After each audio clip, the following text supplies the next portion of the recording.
The machete sliced through Sarah's sister's neck with a wet, decisive sound that would haunt her dreams forever, if she lived long enough to have dreams again. But Emma wasn't her sister anymore, hadn't been for the past 3 minutes since the bite on her forearm had turned black and her eyes had rolled back to reveal nothing but milky white. The thing that used to be Emma lunged forward one last time before collapsing, and Sarah stood there shaking, blood splattered across her face, wondering if the strangers who had just witnessed her kill her own family would put a bullet in her head or welcome her into their group. "Jesus Christ," whispered the bearded man with the crossbow, his weapon still trained on Sarah despite the threat being neutralized. I just saved your lives," Sarah cut him off, her voice steadier than she felt. The adrenaline was already fading, leaving behind a hollow ache that threatened to consume her. She was turning. Another 30 seconds and she would have been fast enough to catch you. The group of 5 strangers exchanged glances, their faces a mixture of horror and grudging respect. Sarah had been tracking them for 2 days, desperate enough to risk approaching other survivors after 3 months of solitude. The world had ended 6 months ago when the Lazarus virus swept across the globe, turning the dead into ravenous monsters and the living into either prey or predators. "I'm Marcus," the bearded man finally said, lowering his crossbow. "This is my wife Helen, my daughter Katie, and our friends Tom and Rebecca." He gestured to each person in turn, a middle-aged woman with prematurely gray hair, a teenage girl who couldn't be more than 16, and a young couple who looked like they'd rather be anywhere else. Sarah nodded, wiping Emma's blood from her cheek with the back of her hand. "Sarah Chin. I'm a trauma surgeon from Seattle General. Was anyway before the hospitals became death traps." She sheathed her machete, noting how the group tensed at the movement. Trust was indeed a weapon now, one that could kill you faster than any zombie. "We're heading to the safe zone in Portland," Helen said, her voice cautious. "There's supposed to be a military compound there, still operational." "Portland fell 2 weeks ago," Sarah replied flatly. "I came from there." The compound lasted exactly 36 hours after the first infected got inside. Someone opened the gates from within. She let that sink in, watching their faces crumble. "But there's another option. I've been monitoring radio chatter. There's a research facility in the mountains about 60 miles north. They claim to be working on a cure." Tom, a lanky man with nervous eyes, shook his head. "How do we know you're not lying? How do we know this isn't some kind of trap?" Sarah almost laughed. "Because if I wanted you dead, you'd already be dead. I've been watching you for 2 days. You leave sentries who fall asleep, you don't check your 6, and you argue loud enough to attract every zombie within a mile radius. I could have slit your throats last night while you were sleeping." The brutal honesty seemed to have the desired effect. Marcus straightened, his hand moving away from his weapon. "All right, let's say we believe you. What's the catch?" "The catch is that the facility is in the middle of the Cascade Mountains, surrounded by infected. The only way in is through the old logging roads and they're probably swarming with undead. We'd need to work together, watch each other's backs, and most importantly," Sarah's eyes swept across the group, "we'd need to trust each other completely. One moment of doubt, 1 second of hesitation, and we're all dead." Katie, the teenager, spoke up for the first time. "What if one of us gets bitten? What if we have to?" She trailed off, looking at Emma's body. Sarah's expression hardened. "Then we do what needs to be done. No exceptions, no mercy. Because mercy is what gets you killed in this world." She paused, letting the weight of those words settle. "The question is, are you willing to become the kind of people who can survive? Or are you going to die holding on to who you used to be?" Part 2, The Weight of Secrets. 3 days into their journey north, Sarah discovered that Marcus had been lying about his wife. It wasn't Helen's gray hair that gave it away. Stress could turn anyone's hair white in this hellscape. It was the way she flinched when he touched her, the way she avoided his eyes, and most damning of all, the way she whispered "please don't" in her sleep. Sarah confronted him during her watch shift, when the others were huddled around the dying embers of their carefully concealed fire. The abandoned gas station they'd chosen for shelter still reeked of decay, but it was better than sleeping in the open. "She's not your wife," Sarah said quietly, settling beside Marcus on the concrete floor. "And Katie isn't your daughter." Marcus's hand moved instinctively to his knife, but Sarah didn't flinch. "You're going to want to think very carefully before you make that move," she continued. "Because if you're planning to silence me, you better make sure you can do it without waking the others. And if they wake up and find out what you really are." "You don't know what you're talking about," Marcus whispered, but his voice lacked conviction. "I know exactly what I'm talking about. I've seen the bruises on Helen's wrists, the way Katie watches you like she's waiting for you to strike. I've seen that look before in the emergency room. Domestic violence cases. Sarah's voice was clinical, detached. What I can't figure out is whether you were always a monster, or if the apocalypse just gave you permission to stop pretending. Marcus's jaw clenched. The world ended, Sarah. The old rules don't apply anymore. Some rules never change. Like the fact that predators are still predators, even when there are bigger monsters around. Sarah shifted slightly, her hand resting on her machete.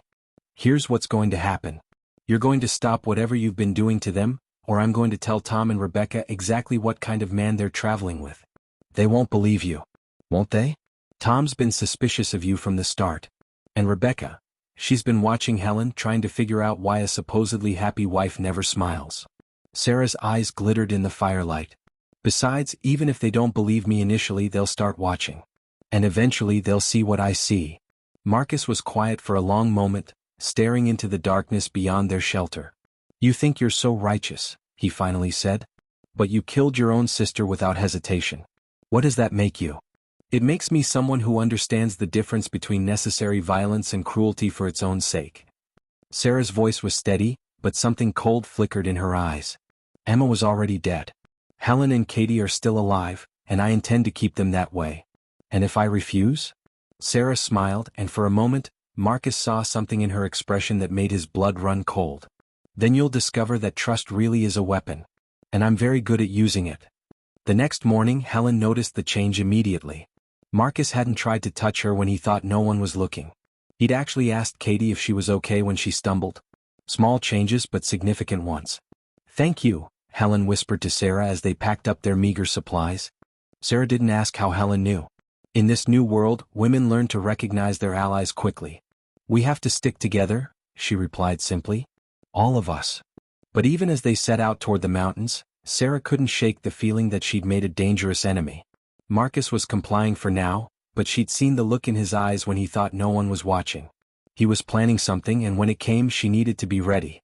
Trust, she reflected as they walked through the morning mist, was indeed a weapon. But like all weapons, it could cut both ways. And in this group, she wasn't sure who was holding the blade. Part 3, The Test of Faith. The research facility's radio signal died on their fourth day in the mountains, leaving them with nothing but coordinates and dwindling hope. Sarah tried to maintain the group's morale, but doubt was spreading like an infection. Tom had developed a persistent cough that sounded too much like the early stages of the virus, and Rebecca had started jumping at every shadow. We should turn back, Rebecca said for the third time that morning, her voice tight with fear. This is insane. We're walking into a death trap. We're already in a death trap, Sarah replied, checking her compass. The whole world is a death trap. At least this way we're moving toward something that might help. You don't know that, Tom wheezed, stopping to catch his breath. For all we know, this facility is just another lie. Another false hope. Sarah turned to face the group, noting how they'd unconsciously formed a circle with their backs to each other. A habit born of too many close calls with the undead. You're right. I don't know. But I know what's behind us. Nothing but dead cities and empty promises. And I know what's ahead of us if we stay here, slow starvation and eventual death. At least it would be our choice, Marcus said quietly. He'd been unusually subdued since their conversation, but Sarah could see the calculation in his eyes. He was waiting for the right moment to reassert control. Since when is dying our choice? Katie spoke up, surprising everyone. The teenager had been mostly silent during their journey, but now she stepped forward with a determination that reminded Sarah of her sister. My parents died in the first wave. My little brother turned before we could even understand what was happening. I watched my neighbors eat each other alive. I didn't choose any of that. Helen reached out to touch Katie's shoulder, but the girl stepped away. I chose to keep walking. I chose to find these people, to trust them, to believe that maybe somewhere there's still hope. And I choose to keep believing that even when it's hard. The silence that followed was broken by a sound that made everyone freeze, the distant moan of the infected, carried on the mountain wind. But it wasn't coming from behind them. It was coming from ahead, from the direction of the research facility. Sarah held up her hand, motioning for silence. They all strained to listen, and the sound came again, closer this time. But there was something wrong with it, something that made Sarah's skin crawl. That's not a normal zombie, she whispered. Tom's cough got worse. What do you mean? Listen to the pitch. Normal infected moan in a lower register. This is higher, more musical. Sarah's hand moved to her machete. I've heard this before in Seattle. Right before the military compound fell. What is it? Helen asked, her voice barely audible. Bait? Sarah replied grimly. Some infected learn to mimic human voices, human sounds. They use it to lure survivors into traps. She paused, her mind racing through possibilities. But this is different. This is coordinated. Purposeful. The sound came again, and this time they could make out individual voices, calling for help in perfect harmony. It was beautiful and terrifying at the same time. We need to move, Sarah said. Now. But as they turned to retreat, Marcus grabbed her arm. Wait, what if it's real? What if there really are survivors up there? Sarah looked at him, seeing the trap he was trying to set. If she insisted on retreat and they later discovered they'd abandoned real survivors, she'd lose the group's trust. If she led them forward and it was indeed a trap, they'd all die, but he'd be vindicated in his challenge to her leadership. You're right, she said finally. We need to know for sure. She turned to the group. But we do this smart. Tom and Rebecca stay here with the supplies. If we're not back in 2 hours, you head south and don't look back. The rest of us will scout ahead. I'm not leaving you, Rebecca protested. Yes, you are. Because someone needs to survive to tell the world what happened here. Sarah's voice brooked no argument. And Tom, if your cough gets worse, if you start feeling feverish, you walk away from Rebecca. You don't endanger her out of sentiment. Tom nodded reluctantly, understanding the brutal logic of survival. As they prepared to advance toward the facility, Sarah caught Marcus's eye. He was smiling and she realized with a chill that he was enjoying this. He wanted her to make the wrong choice, wanted her to lead them all to their deaths just to prove a point. But sometimes, Sarah reflected, the only way to maintain trust was to risk everything on a single decision. The voices called again, beautiful and haunting, and she led her small group forward into the unknown. Part 4. The Facility of Lies. The research facility emerged from the mountain mist like a concrete tomb, its walls stained with what looked like rust but smelled like death. The beautiful voices had stopped the moment they'd crested the ridge, replaced by an unnatural silence that pressed against their eardrums like a physical weight. Jesus, Helen whispered, staring at the building. It's huge. The facility sprawled across a natural valley, its multiple buildings connected by enclosed walkways that reminded Sarah of a spider's web. Solar panels covered every roof, and she could see the faint glow of electricity through several windows. Someone was definitely home. The fence is still intact, Katie observed, pointing to the chain-link barrier topped with razor wire that surrounded the compound. And look, the gate is open. Sarah studied the entrance, her instincts screaming warnings. That's what worries me. In a world full of monsters, who leaves their door unlocked? Maybe they're confident in their defenses, Marcus suggested, but his voice lacked conviction. Even he seemed unsettled by the facility's pristine appearance. They approached cautiously, weapons drawn, every sense alert for danger. The ground around the facility was too clean, too clear of the debris and decay that marked every other location they'd encountered. It was as if the apocalypse had simply passed this place by. Hello? Sarah called out as they reached the gate. Is anyone there? We're survivors looking for help. The response came immediately, a cheerful voice over an intercom they hadn't noticed. Welcome, travelers. Please come in. We've been expecting you. The three of them exchanged glances. Expecting us? Sarah called back. Of course. We've been monitoring radio chatter, tracking survivor movements. You're the group from Seattle, aren't you? The one with the trauma surgeon? Sarah's blood ran cold. They'd never mentioned her background over the radio, had never even used the radio except to listen. How do you know that? We have our ways. Please don't be alarmed. We're here to help. Dr. Reynolds is very eager to meet you. The gate began to close automatically, and Sarah realized with horror that they were now trapped inside the compound. She spun around, looking for another exit, but the fence stretched in both directions, disappearing into the forest. Welcome to Eden Research Facility, the voice continued. Please proceed to Building A for processing and decontamination. Processing? Katie asked, her voice tight with fear. Before anyone could answer, figures emerged from the buildings.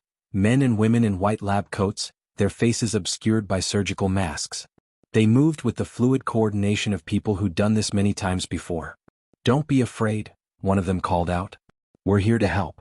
We have food, shelter, medical supplies. Everything you need. And what do you want in return? Sarah demanded, her hand tightening on her machete. The figure stopped, tilting its head with an almost bird-like curiosity. What? We want to save humanity, of course. To preserve the best of what we were and build something better from the ashes. By doing what, exactly?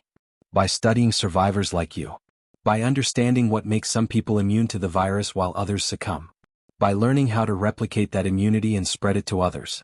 The figure's voice was reasonable, almost hypnotic. Surely you can see the value in that?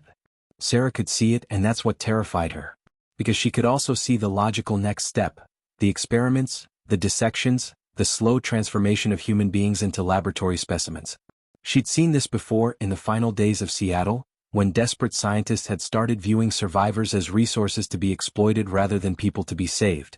We need to discuss this with our group, she said, trying to buy time. Of course. But I'm afraid your friends have already been processed. They were quite cooperative once we explained the situation to them. Sarah's heart stopped. What friends? The ones you left at the ridge. Tom and Rebecca, I believe? They're safe, don't worry. Resting comfortably in our residential quarters. The trap was complete.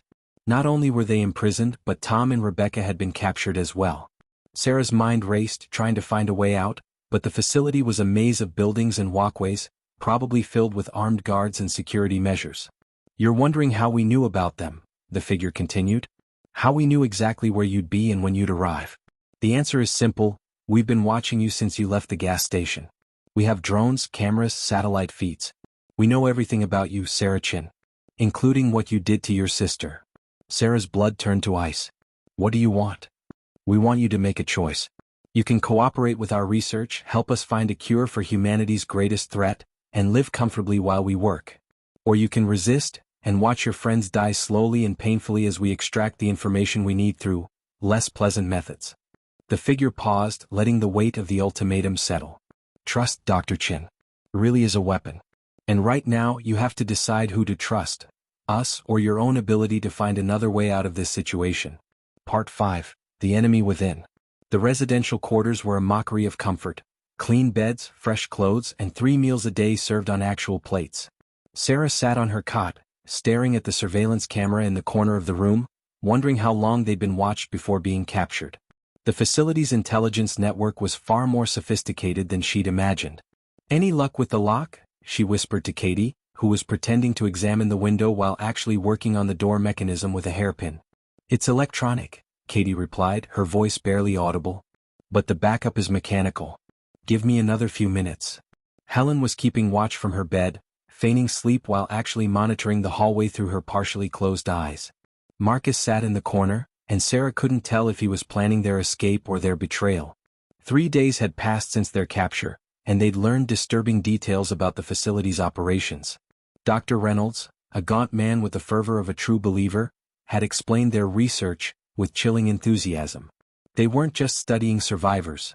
They were creating enhanced infected, trying to harness the virus's regenerative properties while maintaining cognitive function. We're on the verge of a breakthrough, he told Sarah during their first interview. Imagine immortality without the hunger, strength without the mindless rage. We could create the next step in human evolution. Sarah had seen the results of his experiments, former survivors who'd been transformed into something that was neither human nor zombie, but something far worse.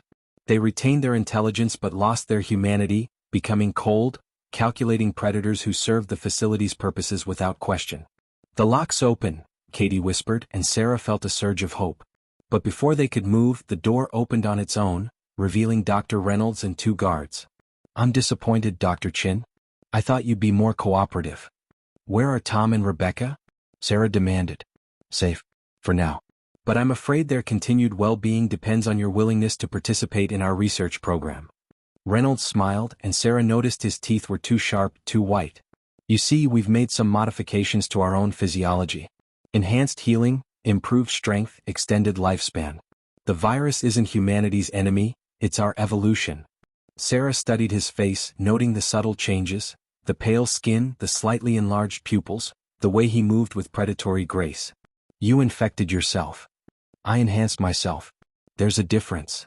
Reynolds stepped closer, and Sarah caught a whiff of something wrong, not the rot of the undead but something else.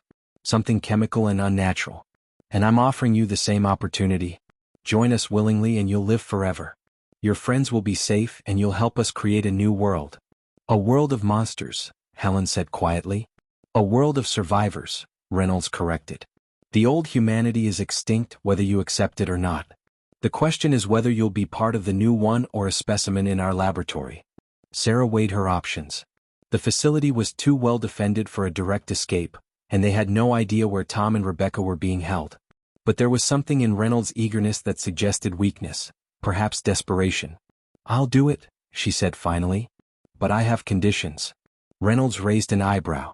"You're hardly in a position to negotiate. I'm in a position to make your research worthless. You need willing subjects, don't you? The virus responds differently to stress hormones, to fear. You can force me to participate, but you can't force me to be useful." The doctor considered this, his enhanced features calculating. "What do you want?" "I want to see Tom and Rebecca. I want proof they're alive and unharmed. And I want my people to be treated as guests, not prisoners. And in return? I'll help you refine your process. I'll use my medical knowledge to improve your success rate."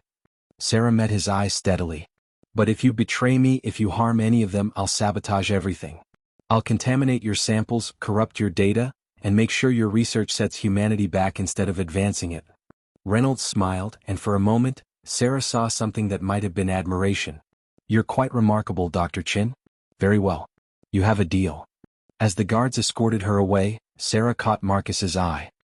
He was watching her with an expression she couldn't read, and she realized with a chill that he might be planning something of his own. In this place where trust was the ultimate weapon, she couldn't be sure who was friend and who was foe. But she had bought them time, and in the apocalypse time was the most precious commodity of all. Part 6. The Price of Evolution. The transformation chamber looked like something from a nightmare. A sterile white room filled with medical equipment and restraints, surrounded by observation windows where white-coated figures watched with scientific detachment.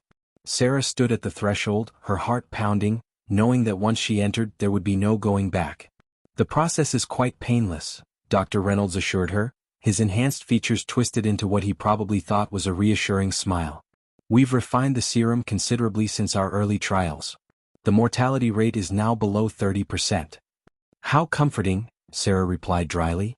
"And what happens to the 70% who survive? They become something magnificent. Stronger, faster, more resilient than any human who ever lived.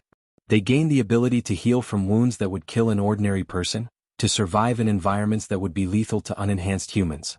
Reynolds paused, his eyes glittering with fanatic fervor. "They become the future of our species." Sarah looked through the observation window where she could see Katie, Helen, and Marcus being forced to watch. Their faces were masks of horror and desperation, but it was Marcus's expression that troubled her most. He looked calculating, as if he was planning something. "Before we begin," Sarah said, "I want to see Tom and Rebecca. You promised." Reynolds nodded to one of his assistants, who activated a wall monitor. The screen flickered to life, showing a different room where Tom and Rebecca sat at a table, apparently eating a meal. They looked tired and frightened but unharmed. "They're in the guest quarters," Reynolds explained. "Quite comfortable as you can see. They'll remain so as long as you cooperate." Sarah studied the image, noting details that others might miss. The way Tom held his fork, the angle of Rebecca's shoulders, the positioning of their chairs. They were putting on a show for the camera, but their body language screamed of hidden communication. "Very well," Sarah said. "Let's get this over with." As the medical team prepared their equipment, Sarah closed her eyes and focused on the plan she'd been developing. The facility's greatest weakness was its arrogance. Reynolds and his team believed they had perfect control over the situation. But Sarah had noticed things during her days of captivity: guard rotations, security blind spots, the location of the main power supply. More importantly, she'd noticed something about the enhanced humans that Reynolds probably didn't realize. They were stronger and faster than normal humans, but they were also more aggressive, more territorial. The facility's staff were constantly on edge, constantly watching each other for signs of challenge or weakness. "The serum works by rewriting your genetic code," Reynolds explained as the 4-line was inserted into Sarah's arm. "It takes the virus's regenerative properties and channels them into beneficial mutations rather than the destructive pathways that create the typical undead." Sarah felt the cold liquid entering her bloodstream, and almost immediately her vision began to change. Colors became more vivid, sounds more distinct. She could hear conversations from other rooms, smell the fierce sweat of the observers, sense the electrical currents running through the facility's systems. "How do you feel?" Reynolds asked, his voice tinged with excitement. "Different," Sarah admitted. And she did feel different, stronger, more aware, but also hungry in a way that had nothing to do with food. She understood now why the enhanced humans watched each other so carefully. The transformation didn't just change the body, it changed the mind, the fundamental drives that made someone human. Excellent. The changes will continue for several hours. You'll experience some discomfort, but that's normal. Reynolds turned to his assistants. Begin the cognitive test. I want to monitor her brain activity throughout the process. As the medical team worked, Sarah caught a glimpse of movement in the observation window. Marcus was gesturing to Katie and Helen, his movements subtle but urgent. He was planning something, and Sarah realized with growing dread that he might be planning to betray them all. The enhancement process was designed to create loyal soldiers, people who would serve the facility's interests without question. But what if Marcus had volunteered for the process? What if he'd been planning this from the beginning? Dr. Chen, Reynolds said, his voice cutting through her thoughts. I need you to focus on the cognitive test. Can you tell me what you see in this image? Sarah looked at the tablet he was holding, and her enhanced vision immediately picked up details that would have been invisible before. It's a map, she said, of the facility, with guard positions and security protocols. Reynolds frowned. That's impossible. This is just a standard psychological evaluation image. No, Sarah interrupted, her mind racing as the enhancement fully took hold. It's much more than that. You've been testing all your subjects with this image, haven't you? Teaching them the layout of the facility, the locations of critical systems. You're not just creating enhanced humans, you're creating enhanced security forces. The doctor's expression shifted, and Sarah saw the truth in his eyes. Very perceptive. Yes, our enhanced subjects serve as guards and researchers. They're completely loyal to the facility, because you've conditioned them to be. But what happens when that conditioning fails? What happens when enhanced humans with perfect knowledge of your security systems decide they don't want to serve anymore? Reynolds's face went pale, and Sarah realized she'd hit upon something he'd been trying not to think about. The facility's greatest strength was also its greatest weakness. The enhanced humans were too dangerous to be trusted, but too valuable to be eliminated. And Marcus, Sarah realized with a chill, was about to become one of them. Part 7, The Uprising. The facility's alarm system shrieked through the corridors at 3:47 a.m., but Sarah was already awake, her enhanced senses having detected the disturbance long before the electronic warnings began. She sat up in her restraint bed, testing the bonds that held her wrists, and smiled grimly when they snapped like thread. The transformation was complete.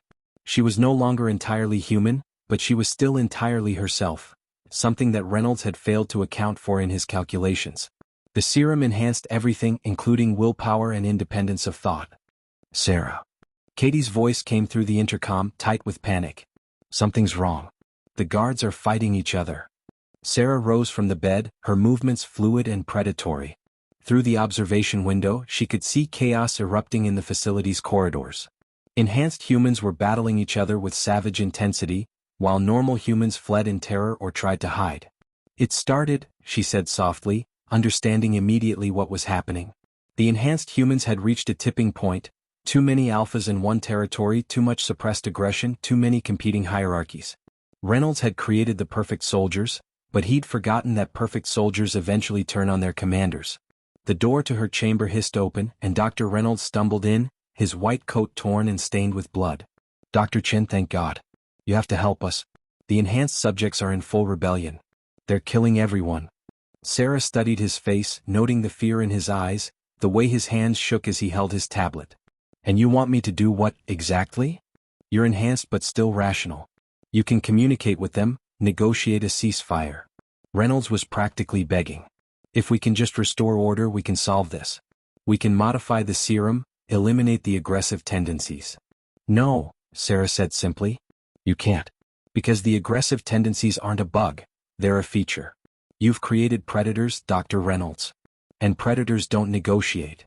Before he could respond, the wall exploded inward and Marcus stepped through the debris. But he wasn't the same Marcus who'd been captured with them. His body was larger, his movements more fluid, his eyes glowing with an inner light that spoke of enhanced vision. He'd volunteered for the process, Sarah realized, and the transformation had been far more dramatic than her own. Sarah, he said, his voice deeper than before. Are you ready to leave this place? Reynolds backed away, his face pale with terror. You're working together? But that's impossible. The enhanced subjects are programmed to be loyal to the facility. Programmed by whom? Marcus asked, advancing on the doctor. By humans who thought they could control forces they didn't understand? By people who believed that evolution could be directed rather than experienced. Sarah stepped between them, her own enhanced reflexes allowing her to move faster than either could follow. Not here, Marcus. Not like this. He turned us into monsters, Marcus growled. He deserves to die. He does, Sarah agreed.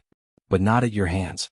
Because if you kill him like this, in rage and bloodlust, you'll prove that he was right about what we've become. She turned to Reynolds, her expression cold. Where are Tom and Rebecca? Building C, Level 3, Reynolds stammered. But the corridors are full of enhanced subjects. You'll never make it through alive. We'll see about that, Sarah replied. She looked back at Marcus, noting the way he was watching her, not with the deference of a subordinate, but with the calculation of a potential rival. Are you coming? Marcus smiled, showing teeth that were definitely sharper than human normal. Of course. We're partners after all. As they moved through the facility's corridors, Sarah realized that the rebellion was more organized than Reynolds had believed. The enhanced humans weren't just fighting randomly, they were systematically eliminating the normal humans while establishing their own hierarchy.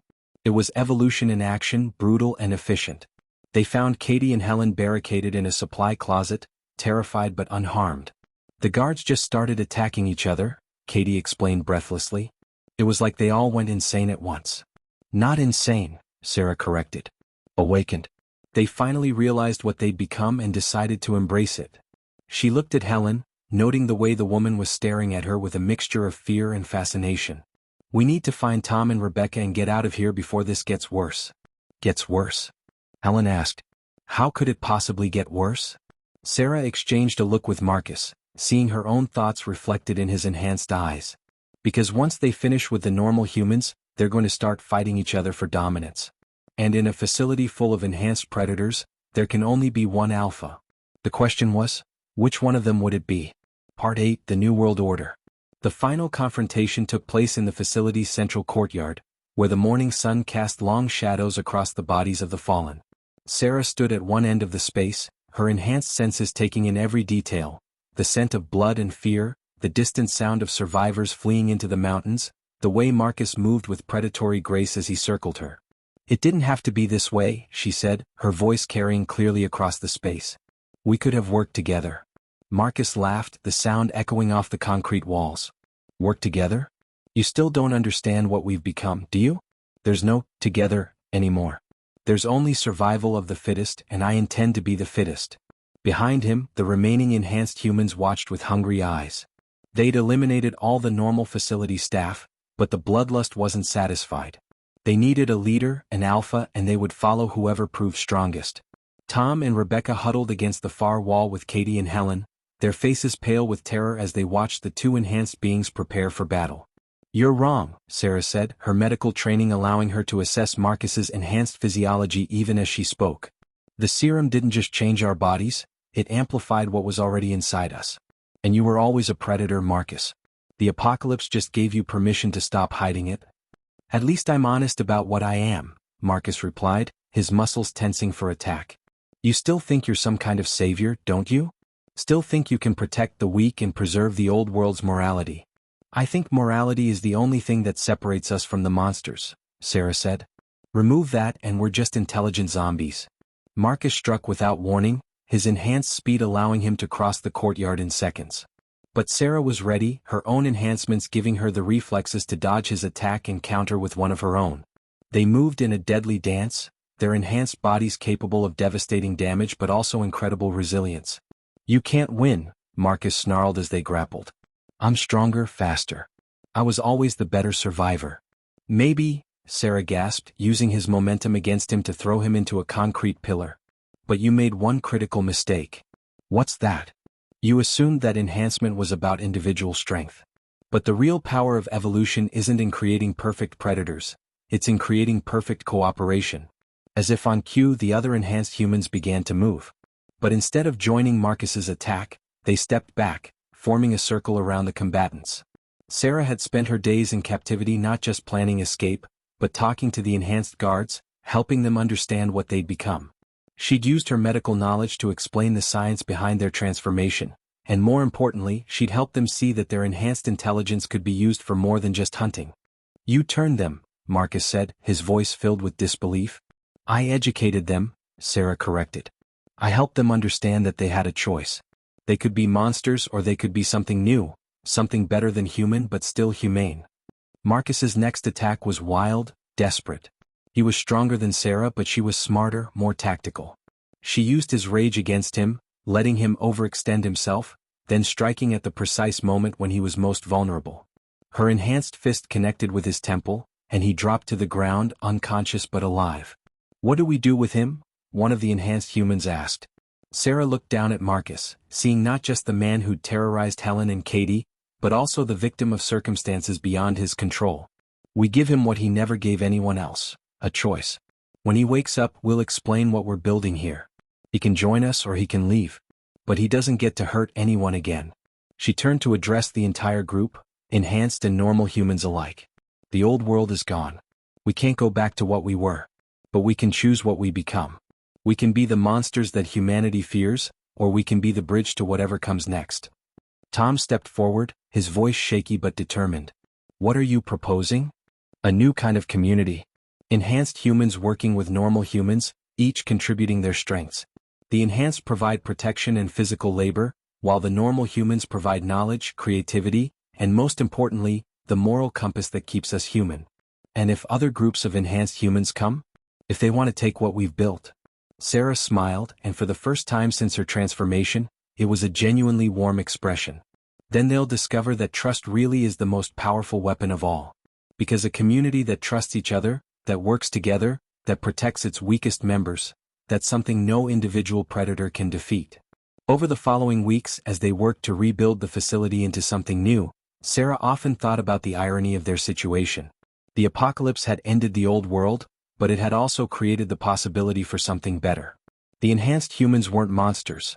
They were evolution in action, the next step in humanity's journey. And sometimes, Sarah reflected as she watched Katie teaching reading to a group of enhanced children, evolution didn't mean becoming stronger or faster. Sometimes it meant becoming kinder, more cooperative, more willing to sacrifice for the greater good. The world had ended, but humanity had survived. And in surviving, it had learned to become something more than it had ever been before. Marcus eventually chose to stay, his own transformation gradual but real. Trust, Sarah had learned, wasn't just a weapon. It was also a healing force, capable of redeeming even the most damaged souls. In the end, the greatest victory wasn't against the zombies or the enhanced humans or even the apocalypse itself. It was the victory of hope over despair, of cooperation over competition, of humanity over mere survival. The Horde would always be out there, waiting in the darkness. But for the first time since the world ended, Sarah was no longer afraid. Because she knew that no matter what came next, they would face it together. And together they were stronger than any monster the world could create.